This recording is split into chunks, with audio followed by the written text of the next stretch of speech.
Madame, Monsieur, bonjour, bienvenue au Media Lab, le plateau télé de l'Université catholique de Lille. Aujourd'hui, nous allons parler droit social et gestion des ressources humaines avec le master droit social et gestion des ressources humaines proposé par Camille Blancard. A tout de suite dans Information.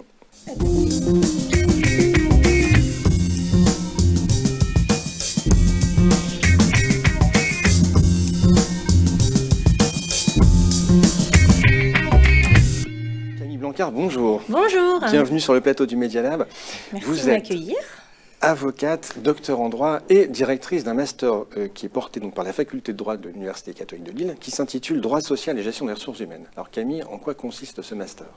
Alors c'est un master qui a la petite particularité d'abord sur le plan terminologique d'avoir un intitulé un peu différent en master 1 et en master 2, puisque le master 1 s'appelle Droit social et vie de l'entreprise et le master 2 Droit et gestion des ressources humaines. En fait, c'est un master qui a pour vocation de spécialiser les étudiants sur la matière du droit social, mais également de les ouvrir à partir du master 1 et ensuite en master 2, de faire également des ressources humaines et du management. Donc l'idée de ce master, c'est vraiment d'avoir à la sortie du Master 2, une double compétence à la fois en droit social et en ressources humaines et management. Et si le Master s'appelle Master 1 droit social et vie de l'entreprise en première année, c'est parce qu'en première année, on spécialise effectivement les étudiants sur le droit social, mais on veut leur garder une ouverture sur toute la vie de l'entreprise. Et donc, les étudiants ont également la possibilité de choisir des matières d'ouverture tournées vers l'entreprise, comme le marketing, la responsabilité civile et pénale.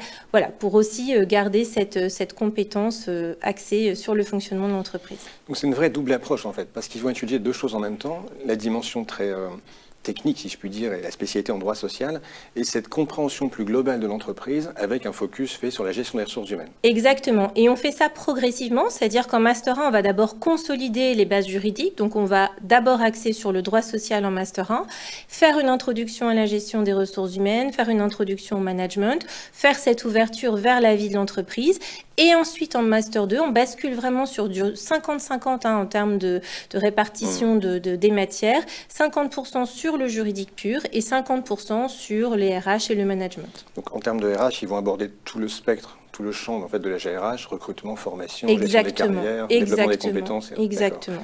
D'accord. Alors comment faites-vous? Quelles sont les spécificités de ce master s'agissant de la professionnalisation justement des étudiants? Alors évidemment, comme c'est un master, il est tourné vers la professionnalisation. L'idée, c'est vraiment qu'à la sortie de ces 2 années, les étudiants soient totalement opérationnels sur le marché de l'emploi.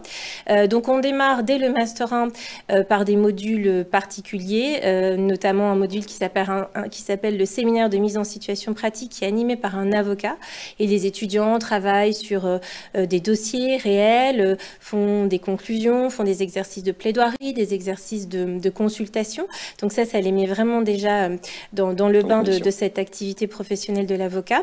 Et puis, les intervenants aussi sont évidemment des intervenants qui, pour environ 40% en Master 1 et 90% en Master 2 sont des intervenants professionnels, donc des experts de leur métier, des avocats, des directeurs de ressources humaines, des responsables de recrutement, de pôle formation, voilà, et qui donc, de par leur activité, partagent bien évidemment leurs compétences très pratiques avec les étudiants et les font travailler bien sûr sur des cas très concrets.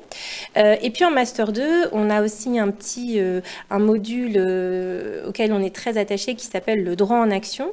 Ce droit en action, c'est le dernier module que les étudiants pratiquent avant de se tourner vers le stage, qui lui aussi participe de la professionnalisation. Et donc le droit en action, ce sont des entreprises partenaires qui nous confient des cas concrets, des problématiques qu'elles rencontrent dans leur quotidien, qu'elles n'ont pas toujours forcément le temps de traiter.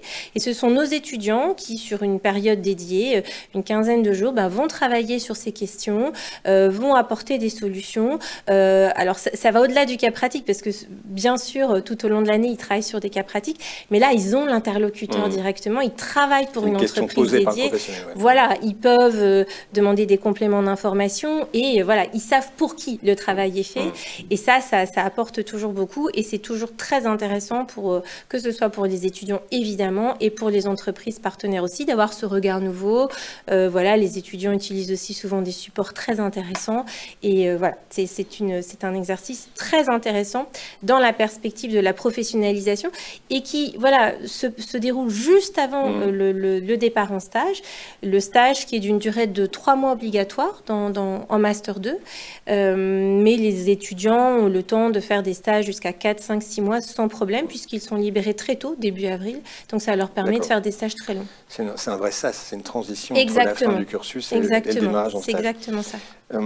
Comment ça se passe en termes de débouchés, si je puis dire? En fait, le master, comme il touche à tous les champs, en fait, vous formez des étudiants à devenir juristes en droit social, juriste général, enfin RRH généraliste junior, ou alors peut-être un peu spécialisé pour ceux qui le souhaitent en recrutement, en formation ou autre. Exactement. On peut toucher à tout, on choisit en fait. En fait, voilà. Et ce qu'il faut noter, c'est que il y a des débouchés qui vont effectivement être axés sur l'entreprise, sur la vie de l'entreprise.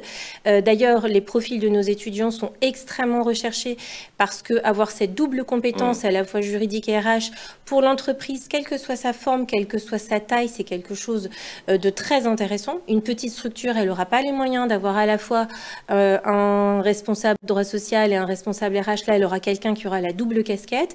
Et puis, d'un autre côté, les plus grosses structures qui ont des services juridiques, qui ont des services RH, va avoir quelqu'un qui fait justement le lien entre les deux, qui fait le pont et qui est capable de comprendre les problématiques des uns et des autres et de les faire matcher. C'est vraiment des profils très recherchés. Donc, en entreprise, effectivement, des postes de juriste en droit social, des postes de responsable des ressources humaines, soit généralistes, soit sur un domaine particulier, comme effectivement le recrutement, la formation. Et puis, l'entreprise n'est pas le seul débouché possible pour nos étudiants. Évidemment, le métier d'avocat est également souvent choisi par nos étudiants, effectivement, tous les ans. Et puis, la particularité avec cette matière qu'est le droit social, c'est que nos étudiants peuvent aussi se tourner vers les organisations syndicales, soit patronales, soit de salariés, pour se faire embaucher aussi en tant que juriste, pour participer aux négociations des accords collectifs. Et ça, c'est quelque chose auquel on ne pense pas toujours, mais c'est un débouché qui est quand même très important. Et on a souvent des étudiants qui sont recrutés de cette façon-là. Et puis après, il y a aussi toutes les administrations sociales, auprès de l'inspection du travail, par exemple, ou même des caisses d'assurance maladie, ou, voilà, qui peuvent aussi recruter des juristes spécialisés. Donc ils auront le choix. Le choix est important, effectivement. Ok, juste dernière question, Camille. En termes de promotion, l'effectif de la promo à peu près chaque année? 25 étudiants à peu 25 près. étudiants. Ouais. En Master 2 et depuis que la sélection est mise en place en M1, on est sur le même effectif en M1. Ouais. Merci beaucoup Camille. Merci. Très bonne journée. Très bonne journée. Et à bientôt sur les ondes de Media Lab.